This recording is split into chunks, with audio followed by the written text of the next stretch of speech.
Universo Diverso, com Luciana Neri. A luta antimanicomial e as políticas públicas. Vamos conversar com o professor José Patrício Bispo Júnior. Ele tem doutorado em saúde pública, mestrado também em saúde pública e é professor permanente do mestrado e doutorado em saúde coletiva do Instituto de Saúde da UFBA Vitória da Conquista. Professor Patrício, muito obrigada por ter aceitado o nosso convite.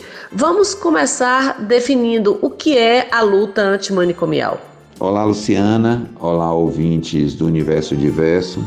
Agradeço a você, Luciana, pelo convite e pela oportunidade do diálogo, ao mesmo tempo que te parabenizo pela sensibilidade de tratar de um tema tão relevante para as pessoas em sofrimento mental, para o nosso sistema de saúde e para a sociedade de uma maneira em geral.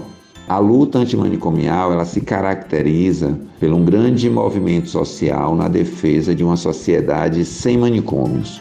Manicômios, mais conhecidos como hospícios. Por que foi necessária essa luta, Patrício? Durante muito tempo, vigorou no Brasil uma política de saúde mental centrada no hospício. O hospício era essa instituição onde se prestava os cuidados às pessoas em sofrimento mental. Só que as práticas de cuidado desenvolvidas nessa instituição asilar era centrada na violação dos direitos humanos. Então eram práticas violentas, de maus tratos, baseadas em choques elétricos e todas as formas de violência. Que situações essas que inclusive agravavam muito os problemas que as pessoas já tinham e em muitos casos levavam a óbitos.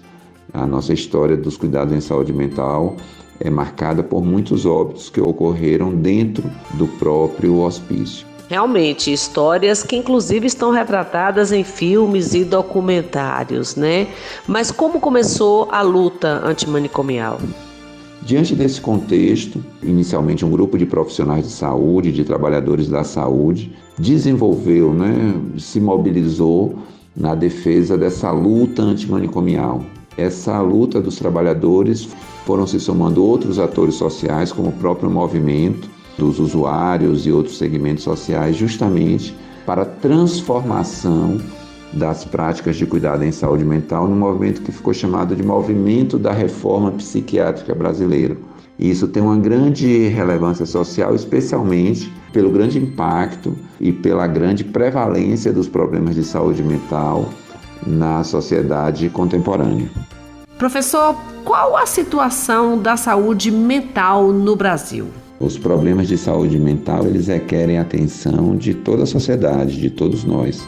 Os problemas de saúde mental têm crescido consideravelmente no mundo todo nas últimas décadas e no Brasil não é diferente. O Ministério da Saúde estima que cerca de 70% a 80% da população brasileira tem ou teve algum tipo de problemas de saúde mental, algum transtorno mental ao longo da vida. Bem, assim, no senso comum a gente percebe mesmo, assim, na nossa convivência, o tanto de pessoas em sofrimento mental que a gente se depara no dia a dia. Um número muitíssimo elevado. Se nós pensarmos 70%, 80% da população ter problemas de saúde mental ou ter tido problemas de saúde mental, nos mostra que a gente está diante de um problema que requer grande atenção por parte do sistema de saúde e outros sistemas sociais também que podem interferir nesse processo. Professor, quem mais adoece? Qual a idade, o gênero, a classe social, o perfil epidemiológico,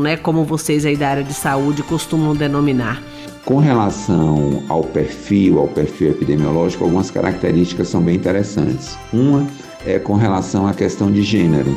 Então, os estudos mostram que as mulheres elas são mais afetadas pelos problemas de saúde mental quando comparado aos homens. Não é que os homens não tenham, mas quando se estratifica por sexo e gênero, tem uma prevalência maior entre as mulheres. E outra questão também muito relevante é que os problemas eles são mais comuns nas pessoas em situação de vulnerabilidade ou pessoas de baixo poder aquisitivo.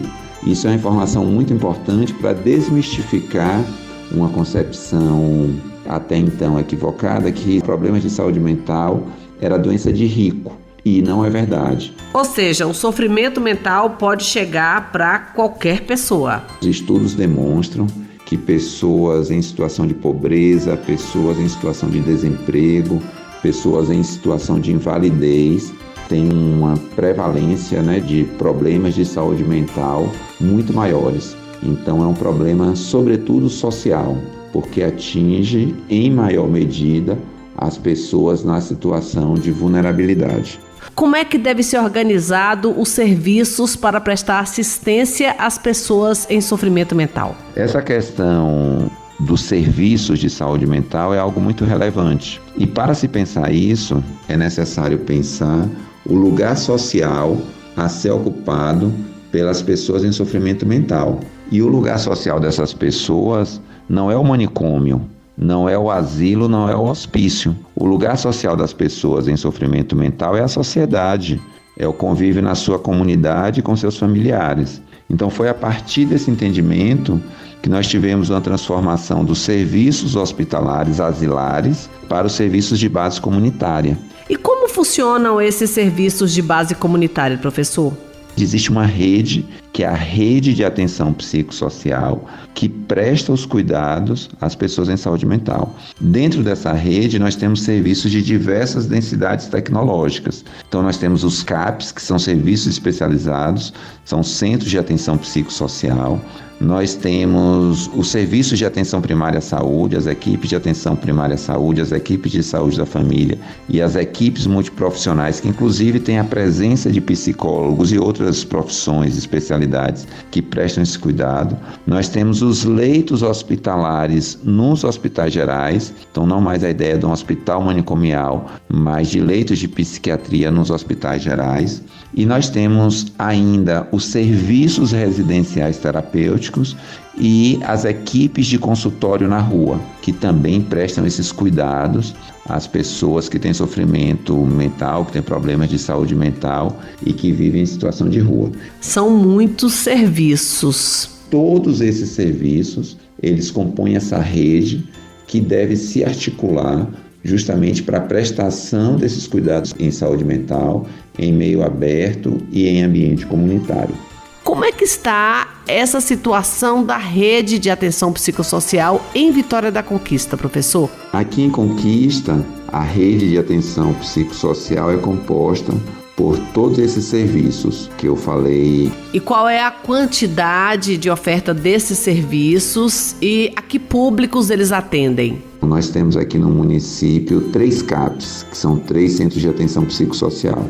Importante destacar também que os CAPs, eles podem se organizar a depender dos diferentes públicos. Então aqui em Vitória da Conquista nós temos um CAPs chamado CAPs 2, que é um CAPs destinado a transtornos psiquiátricos comuns e também para transtornos mais graves, no caso de psicoses. Nós temos um CAPs destinado exclusivamente ao público infantil e adolescente, é chamado CAPs IA, Centro de Atenção Psicossocial, destinado à infância e à adolescência. Então, o público infantil e de adolescentes é que é um cuidado muito especial nessa questão da saúde mental, e nós temos um serviço especializado destinado exclusivamente a esse público. E nós temos um outro CAPs, uma modalidade chamada de CAPs 3, destinado a pessoas com uso abusivo de álcool e outras drogas, é chamado CAPs AD3. Então esse serviço, inclusive, ele possibilita a internação de pessoas em uso abusivo de álcool e outras drogas por um curto período, só para essas situações de crise, como eu falei anteriormente.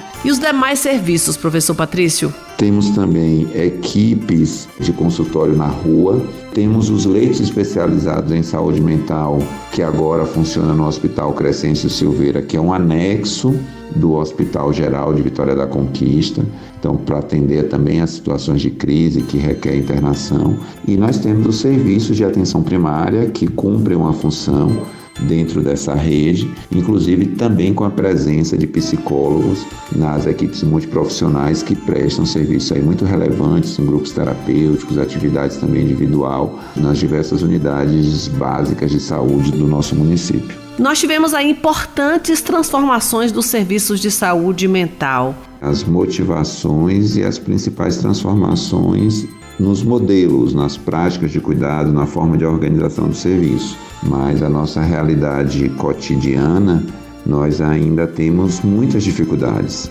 Existem muitos desafios a serem superados. E quais são os principais? Talvez o principal deles seja a dificuldade de acesso. Então as pessoas, elas ainda têm muita dificuldade para conseguir os cuidados em saúde mental, para ter acesso aos profissionais de saúde.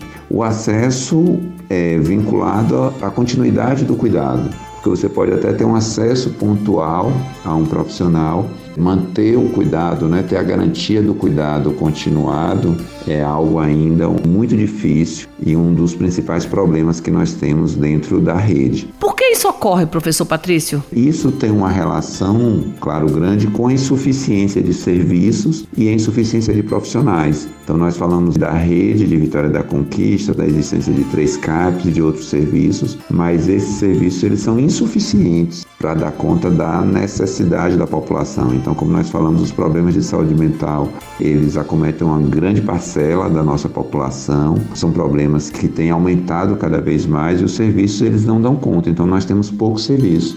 E até além de Vitória da Conquista, outras cidades aqui da nossa região tem muitos municípios que não têm CAPs e que as pessoas ficam também desassistidas com relação a esse serviço. Essa insuficiência ou até inexistência de alguns serviços ocorre por quê? Pela falta de interesse do poder público em saúde mental, pela falta de recurso?